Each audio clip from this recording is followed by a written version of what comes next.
the effects of trauma, you know, a lot of people will think either that they hadn't been through trauma or that they had been through trauma and that they're just broken and that's just how they're going to be for the rest of their life. And I think one of the biggest things that people don't understand is that the symptoms from post-traumatic stress, if someone ends up getting those types of symptoms, it's not a life sentence by any means. That our brain wants to heal just like any other part of our body. You know, it's another organ.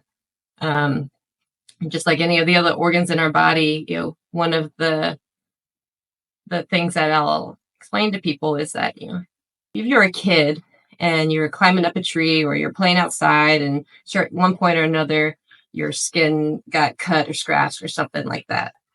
And, you know, as long as you weren't bleeding too bad, your parents were probably like, you'll be fine. And then what happens is your skin, which is the largest organ in our body, ends up healing itself. And our mind wants to do the same thing. It just needs the right tools and the right environment.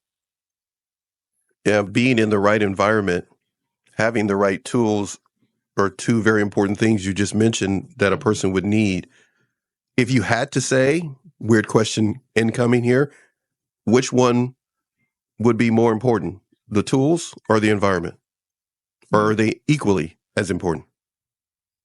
I would say they're equally as important. If I had to put them in a hierarchy, I would say environment.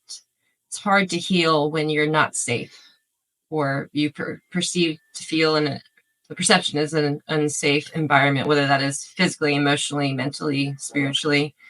It's hard for the brain to heal, which is why therapy can be very helpful for some people, is because you can be in a safe place so that your brain can calm down, so you can be given the tools to be able to do the work for when you go out into other environments. So when it comes to the environment, someone finds themselves in a situation, we'll pick an extreme. They're living in a war-torn country.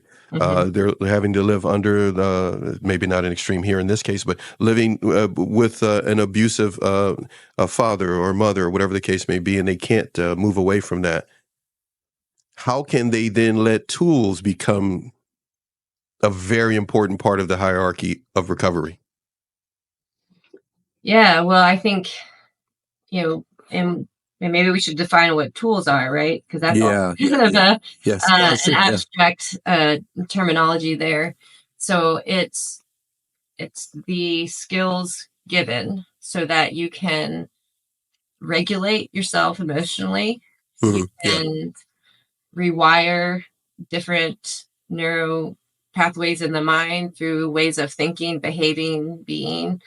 It's through learning how to respond to your body's physiological responses mm-hmm. in ways that help calm the system down instead of activate the system more.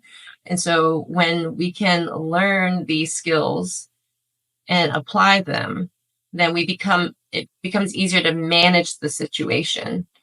And from, you know, just doing something 1% better and how you react to something or how you calm your own anxiety down through your breathing, or you reframe that negative thought into something that's actually more helpful to you, or whatever it may be, then that gives you just enough momentum to do it 1% better the next time. And then the next time, and then we get the snowball effect. And, you know, if you've ever built a snowball before, at first it's really hard to build a big snowball for that snowman. It takes a lot of rolling repetitions, but as it grows, as this, you know, if we're using this analogy, as your skill set grows, as soon as the circumference gets wider, it just starts picking up snow quicker, and then you're able to build it to what you want it to be. And so, you know, sometimes it's the tools that are needed to create the momentum to help you find a different environment, and that's okay too.